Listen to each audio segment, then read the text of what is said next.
Application de la conservation de l'énergie mécanique. La relation suivante donne l'expression de l'énergie potentielle de pesanteur d'un corps de masse m à une distance petit r du centre de la Terre. EPP est égal moins m fois G0 fois RT au carré sur petit r. Où RT égale 6350 km et le rayon de la Terre et G0 égale 9,8 Newton par kilogramme, l'intensité de champ de pesanteur à la surface de la Terre. On néglige l'action de l'air. 1. Pourquoi l'expression de EPP n'est pas égale à m fois G0 fois Z avec Z l'ordonnée de centre d'inertie du corps sur l'axe OZ orienté vers le haut. 2. Donner l'expression d'énergie mécanique d'un corps de masse m à une distance petit r du centre de la Terre en interaction avec la Terre. 3. En appliquant la conservation de l'énergie mécanique, déterminer la vitesse minimale qui doit être communiquée depuis la Terre à ce corps pour qu'il puisse s'éloigner infiniment de la Terre. Vitesse de libération. 4. Calculer l'énergie cinétique minimale qu'il faut communiquer à un corps de masse m égale 10 kg lancé depuis la Terre pour qu'il ne tombe pas sur celle-ci. 1. Pourquoi l'expression de EPP n'est pas égale à m fois G0 fois Z avec Z l'ordonnée de centre d'inertie du corps sur l'axe OZ orienté vers le haut. 1. L'expression de EPP.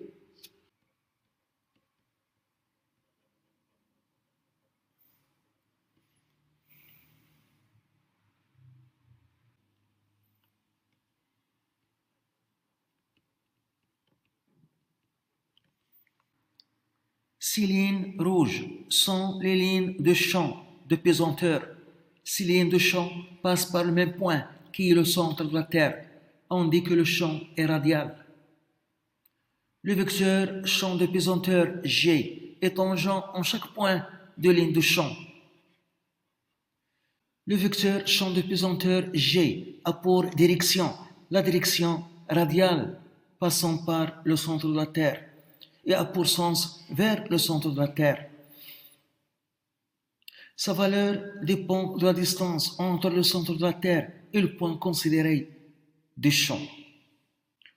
Au voisinage de la surface de la Terre, on voit que les lignes de champ sont presque parallèles. Lorsque les lignes de champ sont parallèles, on dit que le champ est uniforme.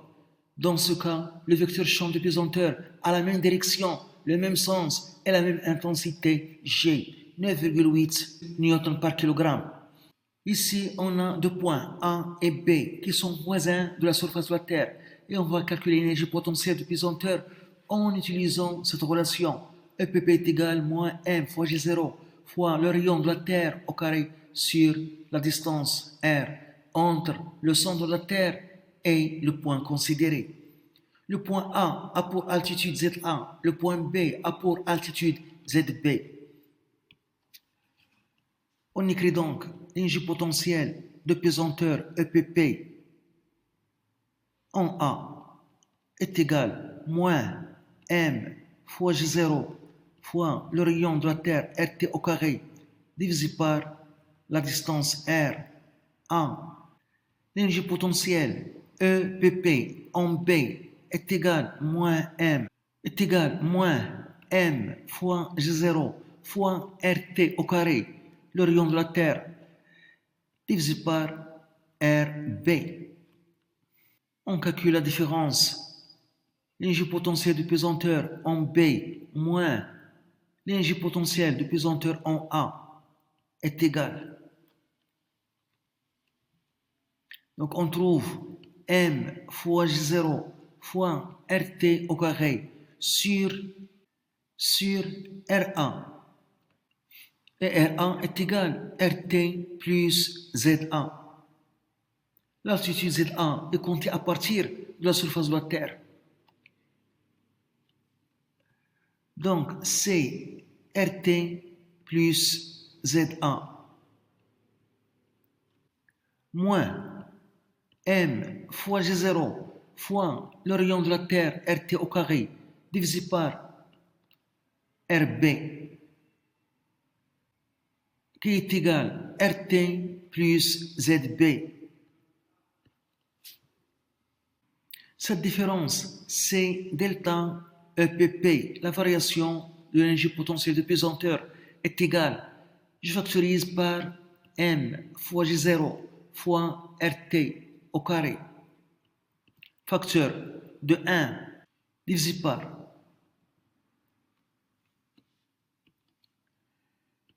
RT plus ZA moins 1 divisé par RT plus ZB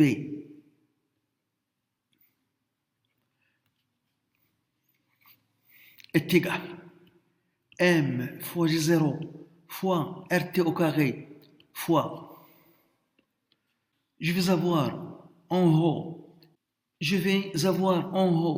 ZB moins ZA.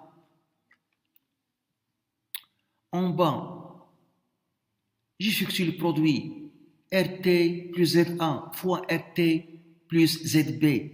On trouve RT au carré plus ZA fois ZB plus RT facteur de ZA plus ZB. Les points A et B sont près de la surface de la Terre. Donc, on a, dans ce cas, au voisinage de la surface de la Terre, on a le rayon de la Terre au carré, beaucoup supérieur au produit ZA fois ZB. Et on a aussi RT au carré, beaucoup supérieur au produit RT fois ZA plus ZB. Donc, on néglige le produit ZA fois ZB et le produit RT fois ZA plus ZB devant RT au carré. Et on trouve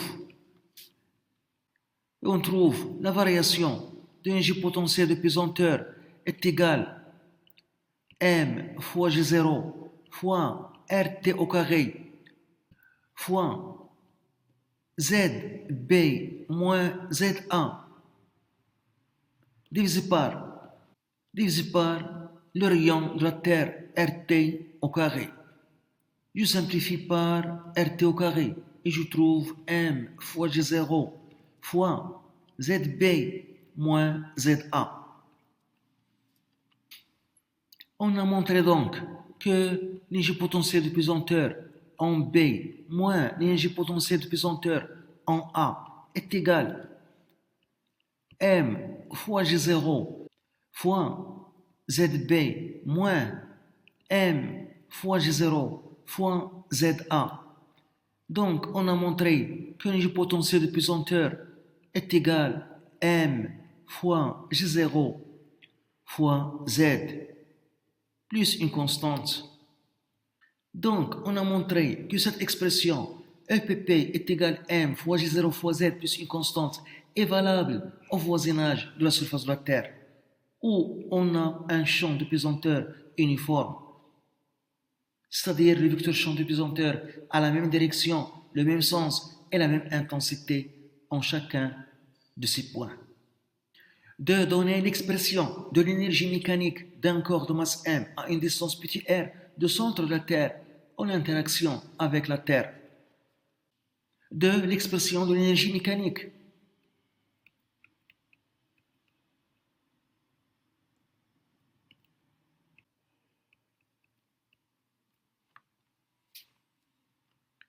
On a par définition l'énergie mécanique est égale à l'énergie cinétique plus l'énergie potentielle de pesanteur est égale.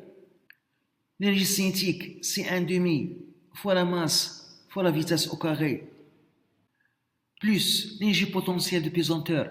Je vais utiliser cette expression qui est générale, qui est valable pour un point loin de la Terre ou bien un point près de la surface de la Terre. Donc, moins M fois G0 fois RT au carré sur la distance petit r entre le centre de la Terre et le point où se trouve le corps de masse M. 3. En appliquant la conservation de l'énergie mécanique, déterminer la vitesse minimale qui doit être communiquée depuis la Terre à ce corps pour qu'il puisse s'éloigner infiniment de la Terre, c'est-à-dire la vitesse de libération. Donc 3, la vitesse minimale.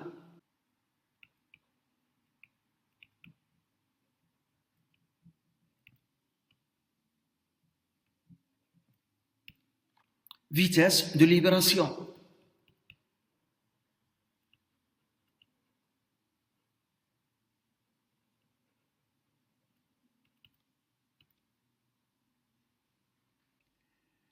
Puisque les frottements de l'air sont négligeables, l'énergie mécanique se conserve. Donc, l'énergie mécanique EM initiale est égale à l'énergie mécanique finale. À la surface de la Terre,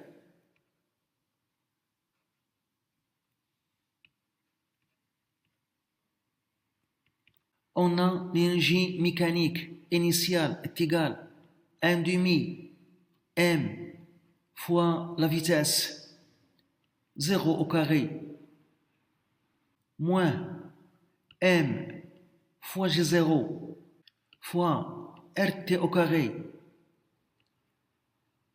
à la surface de la Terre. La distance petit r, c'est le rayon de la Terre, rt. Lorsque le corps s'éloigne infiniment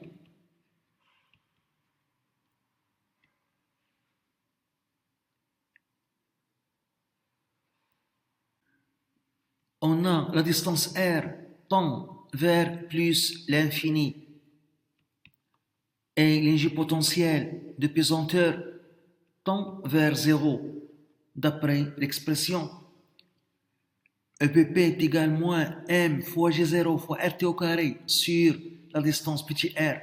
Lorsque r tend vers plus l'infini, EPP tend vers 0.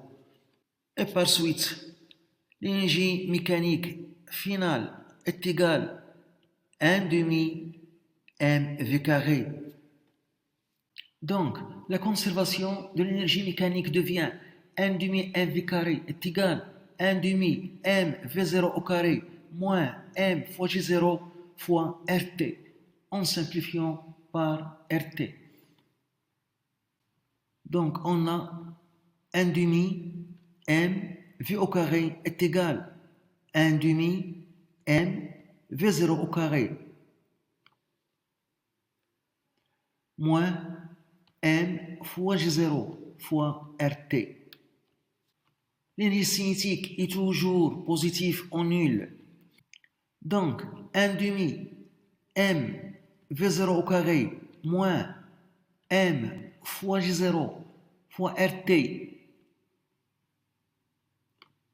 est positif en nul.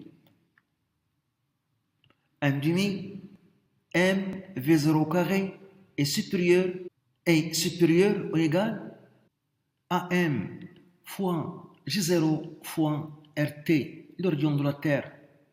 Je simplifie par la masse m et je multiplie les deux membres par 2 et je trouve v0 supérieur ou égal à la racine carrée de 2 fois g0 fois rt.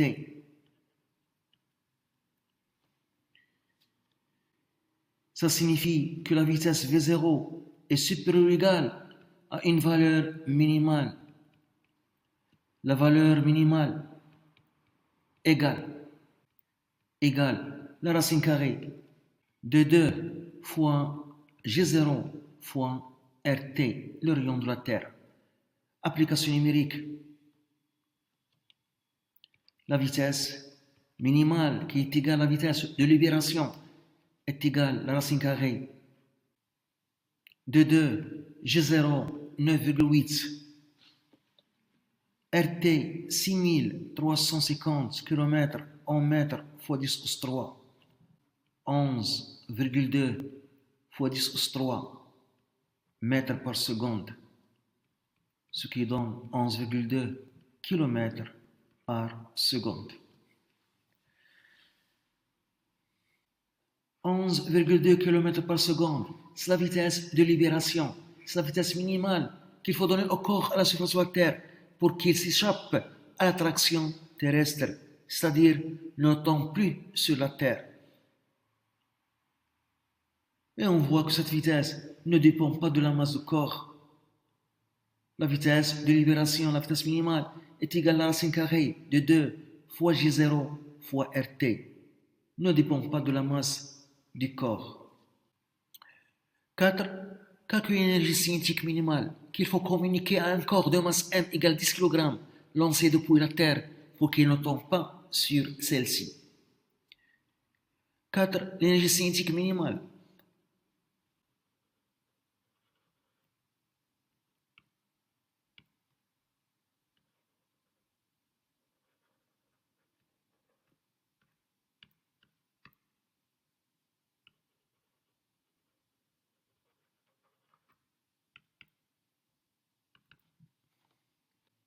On a l'énergie cinétique est égale à 1 demi m fois la vitesse au carré.